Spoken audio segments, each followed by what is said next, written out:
Hello friends, जय माता दी। कैसे हैं आप सब दोस्तों। एकादशी है और वो भी कौन सी एकादशी, पुरुषोत्तम माह की एकादशी, जो अपने आप में 3 साल के बाद आ रही है और ज़बरदस्त धन योग लेकर के आ रही है। कहते हैं कि आज के दिन अगर आप विशेष 3 उपाय करते हैं तो 100 यज्ञों के समान आपको घर बैठे फलों की प्राप्ति होती है। दोस्तों, परमा एकादशी है, पुरुषोत्तमी एकादशी। तो आइए भगवान श्री हरि विष्णु का ध्यान करते हुए इस वीडियो में हम आगे बढ़ते हैं।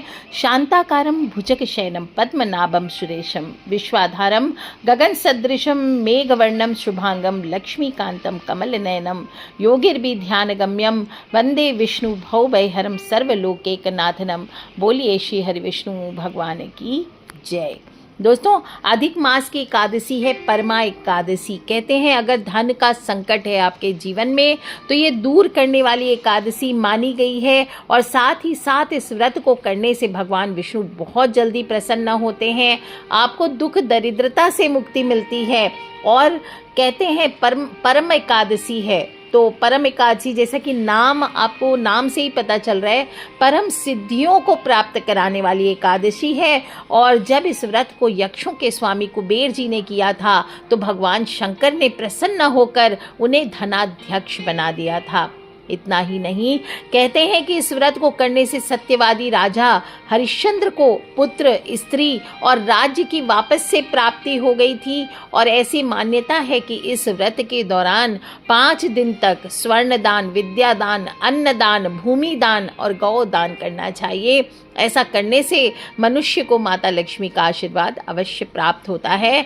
उसके धन धान्य में कोई कमी नहीं होती। और इतनी दुर्लभ है ये एकादशी क्योंकि 3 वर्ष में एक बार आती है। अधिक मास की एकादशी है, परम एकादशी है। और आज के दिन आप जो भी उपाय करते हैं, तो चाहे विष्णु भगवान हो, शिव जी हो, हनुमान जी हो, शनि देव हो, गुरुदेव हो, सभी का आशीर्वाद आप प्राप्त कर सकते हैं। आपके धन और यश में वृद्धि होती है, आपके सभी दुखों का अंत होता है। इस एकादशी के बारे में एक बार अर्जुन भगवान श्री हरि कृष्ण से पूछते हैं, हे कमल नयन, आपने शुक्ल पक्ष की एकादशी, पुरुषोत्तम माह के शुक्ल पक्ष की एकादशी का विस्तार पूर्वक वर्णन किया।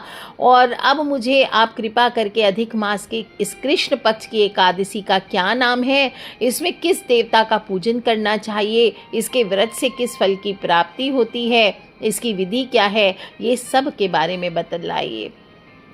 तब भगवान श्री हरि कृष्ण कहते हैं, हे अर्जुन, अधिक मास के कृष्ण पक्ष में जो एकादशी आती है वह परमा कहलाती है। वैसे तो प्रत्येक वर्ष में 24 एकादशियाँ होती है, लेकिन जब अधिक मास आता है, पुरुषोत्तम माह आता है, तो जोड़कर वर्ष में 26 दो एकादशी जुड़ जाती है और फिर 26 एकादशियाँ हो जाती है, जो कि शुक्ल पक्ष वाली एकादशी को हम पद्मिनी एकादशी के नाम से जानते हैं। और जो कृष्ण पक्ष की एकादशी होती है, इसे हम परमा एकादशी के नाम से जानते हैं। इसके व्रत से सभी पाप नष्ट हो जाते हैं। मनुष्य को इस लोक में सुख, परलोक में सद्गति की प्राप्ति होती है। इसका व्रत बड़ी विधि के अनुसार करना चाहिए। भगवान श्री हरि विष्णु को धूप, दीप, नैवेद्य, पुष्प आदि से उनका पूजन करना चाहिए। इस व्रत की कथा बड़ी सुंदर आती है। पावन कथा है, वो सुनाता हूँ मैं तुमसे, ध्यान पूर्वक तुम श्रवण करो। श्री कृष्ण भगवान कहते हैं अर्जुन से, काम्पिल्य नगरी में सुमेधा नाम का एक अत्यंत धर्मात्मा ब्राह्मण रहा करता था। उसकी स्त्री अत्यंत ही पवित्र तथा पतिव्रता थी और किसी पूर्व पाप के कारण वो दंपत्ति अत्यंत ही दरिद्रता का जीवन व्यतीत कर रहे थे। ब्राह्मण को भिक्षा मांगने पर भी भिक्षा नहीं मिलती। उस ब्राह्मण की पत्नी सुंदर वस्त्रों से रहित होते हुए भी अपने पति की सेवा करती थी तथा अतिथि को अन्न देकर स्वयं भूखी रह जाती और पति से कभी भी किसी वस्तु की मांग नहीं करती थी। दोनों पति पत्नी घोर निर्धनता का जीवन व्यतीत कर रहे थे। और एक दिन ब्राह्मण अपनी स्त्री से कहता है, हे प्रिय, जब मैं धनवानों से धन की याचना करता हूँ तो वो मुझे मना कर देते हैं। गृहस्थी धन के बिना नहीं चलती, इसलिए यदि तुम्हारी सहमति हो तो मैं परदेश जाकर कुछ काम करूँ, क्योंकि विद्वानों ने कर्म की प्रशंसा की है। ब्राह्मण की पत्नी ने विनीत भाव से कहा, हे स्वामी, मैं आपकी दासी हूँ। पति अच्छा और बुरा जो भी कहे, पत्नी को वही करना चाहिए। मनुष्य को पूर्व जन्म में किए हुए कर्मों का फल मिलता है। सुमेरु पर्वत पर रहते हुए भी मनुष्य को बिना भाग्य के सोना नहीं मिलता। पूर्व जन्म में जो मनुष्य विद्या और भूमि का दान करते हैं उन्हें अगले जन्म में विद्या और भूमि की प्राप्ति होती है। ईश्वर ने जो भी भाग्य में लिखा होता है, जो कुछ भी, वो टाला नहीं जा सकता। यदि कोई मनुष्य दान नहीं करता तो प्रभु उसे केवल अन्न ही देते हैं। इसलिए आपको इसी स्थान पर रहना चाहिए, क्योंकि मैं आपका विछोह नहीं सह सकती हूँ। पति बिना स्त्री की माता, पिता, भाई, ससुर, संबंधी सभी निंदा करते हैं। इसलिए हे स्वामी, कृपा करके आप कहीं न जाएं। जो भाग्य में होगा वह यही प्राप्त हो जाएगा। स्त्री की सलाह मानकर ब्राह्मण परदेश नहीं गया। इस प्रकार समय बीतता रहा। एक बार कौंडिन्य ऋषि वहां आए। ऋषि को देखकर ब्राह्मण सुमेधा और उसकी स्त्री ने उन्हें प्रणाम किया और बोले, आज हम धन्य हो गए। आपके दर्शन से आज हमारा जीवन सफल हो गया। और ऋषि को उन्होंने आसन तथा भोजन दिया। और भोजन देने के बाद पतिव्रता ब्राह्मणी ने कहा, हे ऋषिवर, कृपा करके आप मुझे दरिद्रता का नाश करने की विधि बताइए। मैंने अपने पति को परदेश में जाकर धन कमाने से रोका है। मेरे भाग्य से आप आ गए हैं। मुझे पूर्ण विश्वास है कि अब मेरी दरिद्रता शीघ्र ही नष्ट हो जाएगी। अतः आप हमारी दरिद्रता नष्ट करने के लिए कोई उपाय बताएं। ब्राह्मणी की बात सुनकर कौंडिन्य ऋषि बोले, हे ब्राह्मणी, जो पुरुषोत्तम माह के कृष्ण पक्ष की परमा एकादशी आती है, इसके व्रत को करने से सभी पाप, दुख और दरिद्रता नष्ट हो जाते हैं। जो मनुष्य इस व्रत को करता है वह धनवान होता है। और इस व्रत में नृत्य, गायन आदि सहित रात्रि जागरण अवश्य करना चाहिए। यह एकादशी धन वैभव देती है, पापों का नाश कर उत्तम गति को प्रदान कराती है। और धनाधिपति कुबेर ने भी इस एकादशी व्रत का पालन किया था, जिससे प्रसन्न होकर भोलेनाथ ने धनाध्यक्ष का पद उन्हें प्रदान किया। इसी व्रत के प्रभाव से सत्यवादी राजा हरिश्चंद्र को पुत्र, स्त्री और राज्य की वापस प्राप्ति हुई थी। तदुपरांत कौंडिन्य ऋषि ने उन्हें एकादशी के व्रत का समस्त विधान कह सुनाया। और ऋषि ने तब कहा, हे ब्राह्मणी, पंचरात्रि व्रत इससे भी ज्यादा उत्तम है। परमा एकादशी के दिन प्रातःकाल नित्य कर्म से निवृत्त होकर विधान पूर्वक पंचरात्रि व्रत आरंभ करना चाहिए। और जो मनुष्य पुरुषोत्तम माह में इस पंचरात्रि व्रत यानी 5 दिन तक निर्जल व्रत करते हैं, वे अपने माता, पिता और स्त्री सहित स्वर्ग लोक को जाते हैं। जो मनुष्य 5 दिन तक संध्या को भोजन करते हैं वे स्वर्ग को जाते हैं। और जो मनुष्य इन 5 दिनों तक स्नान करके 5 ब्राह्मणों को भोजन कराते हैं, वे समस्त संसार को भोजन कराने का फल पाते हैं। जो भी मनुष्य इस व्रत में अश्व का दान करता है, उसे तीनों लोकों को दान करने का फल मिलता है। जो मनुष्य उत्तम ब्राह्मण को आज के दिन इन 5 रात्रियों में तिल का दान करते हैं, वे तिल की संख्या के बराबर वर्षों तक विष्णु लोक में वास करते हैं। और जो मनुष्य घी का पात्र दान करते हैं, वे सूर्य लोक को जाते हैं। जो मनुष्य 5 दिन तक ब्रह्मचर्य पूर्वक रहते हैं, वे देवांगनाओं के साथ स्वर्ग को जाते हैं। हे ब्राह्मणी, तुम अपने पति के साथ इसी व्रत को धारण करो, इससे तुम्हें अवश्य ही सिद्धि और अंत में स्वर्ग की प्राप्ति होगी। कौंडिन्य ऋषि के ऐसे वचन सुनकर ब्राह्मण और उनकी स्त्री ने परमा एकादशी का 5 दिन तक व्रत किया। और व्रत पूर्ण होने पर ब्राह्मण की स्त्री ने एक राजकुमार को अपने यहाँ आते हुए देखा। व्रत के प्रभाव से स्वयं ब्रह्मा जी की प्रेरणा से राजकुमार ने उन्हें रहने के लिए एक उत्तम घर और आजीविका के लिए पूरे एक गांव का दान दिया। अंत में वे संसारिक सुख भोगकर भगवान विष्णु के परम धाम को प्राप्त हुए। अतः हे अर्जुन, जो कोई भी मनुष्य विधि पूर्वक इस व्रत को धारण करेगा, वह भगवान श्री हरि विष्णु उसका निश्चित ही कल्याण करते हैं, ऐसा विश्वास रखना चाहिए। बोलिए श्री हरि विष्णु भगवान की जय। दोस्तों, जेठ माह के कृष्ण पक्ष की पुरुषोत्तम अधिक मास की एकादशी है। 11 जून गुरुवार को पूर्वाह्न में मध्य रात्रि हो जाएगी। 11 तारीख डेट चेंज हो जाएगी। 10 तारीख की रात्रि को 12:57 से प्रारंभ हो रही है और 11 जून को रात में 10:36 तक रहेगी। तो चाहे वैष्णवों की एकादशी हो, चाहे जनरल सांसारिक लोगों की एकादशी हो, सभी को 11 तारीख को एक ही एकादशी आ रही है। और ऐसे में पुरुषोत्तम मास में पड़ने वाले इस एकादशी का व्रत 11 जून को गुरुवार के दिन ही सभी को रखना है। और इस व्रत का पारण अगले दिन 12 जून को शुक्रवार की सुबह 5:23 से लेकर 8:10 के बीच में आप सभी को कर लेना है। पूजा के लिए जो लोग भी शुभ मुहूर्त जानना चाहते हैं, वैसे तो पूरा दिन शुभ है, पर 11 जून को सुबह 10:36 से लेकर दोपहर को 2:05 तक श्रेष्ठ समय है। और दोस्तों, यदि आप 3 साल के बाद आने वाली इस परमा एकादशी का पूरा पुण्यफल पाना चाहते हैं, तो आप जो व्रत के नियम है व्रत से जुड़े हुए, वो एक दिन पहले ही शाम के समय से आप चालू कर दीजिए। एकादशी के दिन पहले संध्या काल से मनुष्य को अन्न का सेवन बंद कर देना चाहिए और परमा एकादशी व्रत वाले दिन सुबह उठ करके सूर्य उदय से पहले उठने का प्रयास करें। संभव हो तो गंगा तट आदि तीर्थों में स्नान करें, और किसी कारणवश अगर नहीं जा पाए तो घर में ही नहाने के पानी में गंगा जल मिला के स्नान करना चाहिए। इस तरह से तन और मन दोनों को पवित्र रखें, और हो सके तो स्नान के बाद पीले रंग के वस्त्र धारण करें, और भूल से भी इस दिन साधक को काले रंग के वस्त्र धारण नहीं करने चाहिए। इसके बाद भगवान विष्णु के मंदिर में जाकर या फिर अपने घर के ईशान कोण में एक चौकी पर पीला कपड़ा बिछाएं, भगवान विष्णु की मूर्ति या चित्र रखें, उस पर गंगा जल का छिड़काव करें। आप चाहें तो अभिषेक कर सकते हैं, और इसके बाद भगवान श्री हरि विष्णु को भी पीले रंग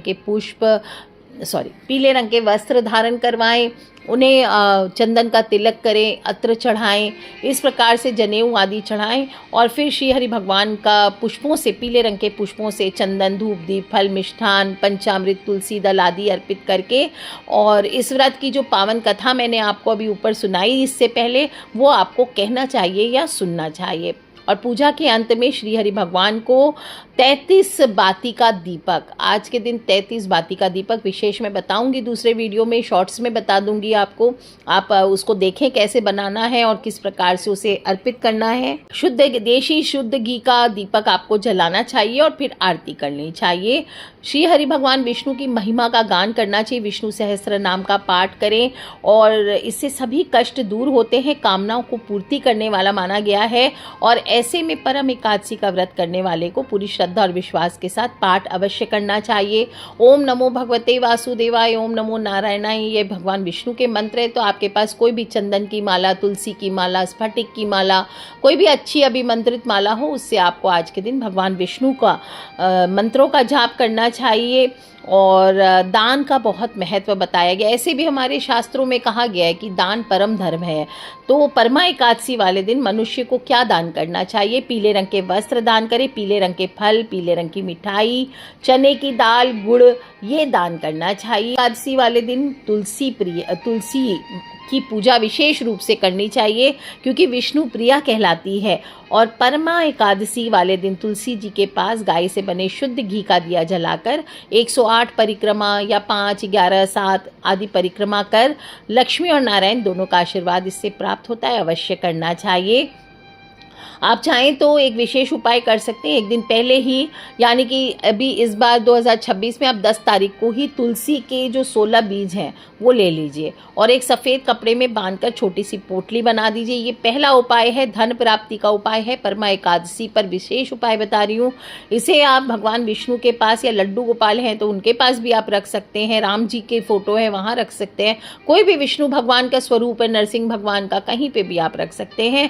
और एकादशी के दिन वहाँ पे भगवान के सामने हाथ जोड़कर बैठ जाइए। ओम भूरिदा भूरि देहिनो माँ दभ्रम भूरिया भर भूरि घेदिंद्र दित्ससी, ओम भूरिदा त्यसी श्रुतः पुरुत्रा शूर वित्रहन आनो भजस्व राधसी। इस मंत्र का आप जाप करें। ओम भूरिदा भूरि देहिनो माँ दभ्रम भूरिया भर भूरि घेदिंद्र दित्ससी, ओम भूरिदा त्यसी श्रुतः पुरुत्रा शूर वृत्रहन आनो भजस्व राधसी। अगर नहीं तो आप हो सके तो एक माला या 27 बार कम से कम आपको जाप करना चाहिए। नहीं कर सकते तो ओम नमो भगवते वासुदेवाय, ओम नमो भगवते वासुदेवाय, इस मंत्र का जाप करें। इसके बाद इस पोटली को उठाकर तुलसी के पौधे में दबा दीजिए।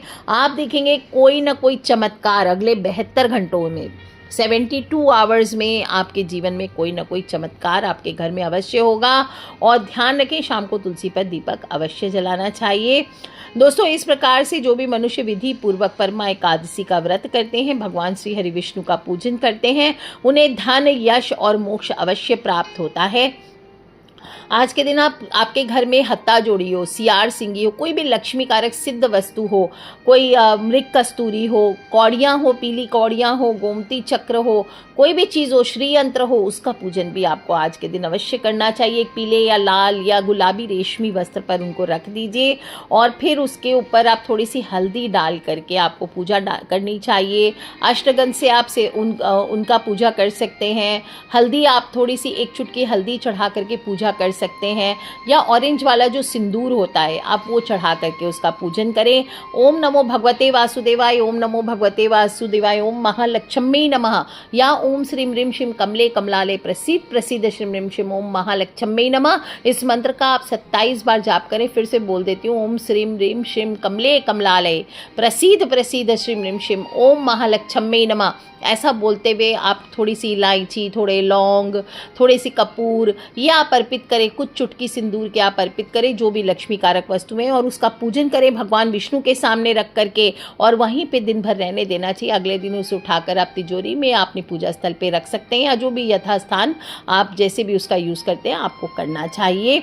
ऐसा करने से आपकी जो आर्थिक स्थिति है उसमें तुरंत सुधार होने लगता है, आर्थिक तंगी दूर हो जाती है। आज के दिन दोस्तों पीपल की पूजा, जहाँ पर भी पीपल का पेड़ हो वहाँ पर भी आपको शाम के समय जाना चाहिए, और उसके नीचे आप एक घी का दीपक अवश्य जलाएं और भगवान श्रीमन नारायण का ध्यान करें। श्रीमन नारायण नारायण हरि हरि ऐसा बैठ करके वहाँ परिवार सहित कीर्तन कीजिए। आप देखिए आपके जीवन में जो भी ग्रहों के दुष्प्रभाव है वो भी दूर हो जाते हैं।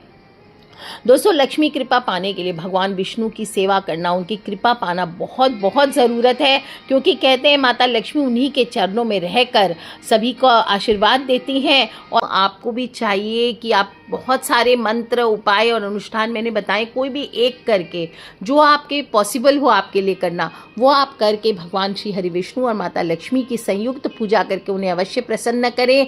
और माता लक्ष्मी आप कुछ ना कर सके तो आज के दिन ओम नमो भगवते वासुदेवाय, ओम नमो भगवते वासुदेवाय, ओम नमो भगवते वासुदेवाय, या ओम नमो नारायणाय, ओम नमो नारायणाय, ओम नमो नारायणाय, या ओम श्रीम ह्रीम शिम कमले कमलालय प्रसीद प्रसीद श्रीम ह्रीम शिम ओम महालक्ष्मी नमः।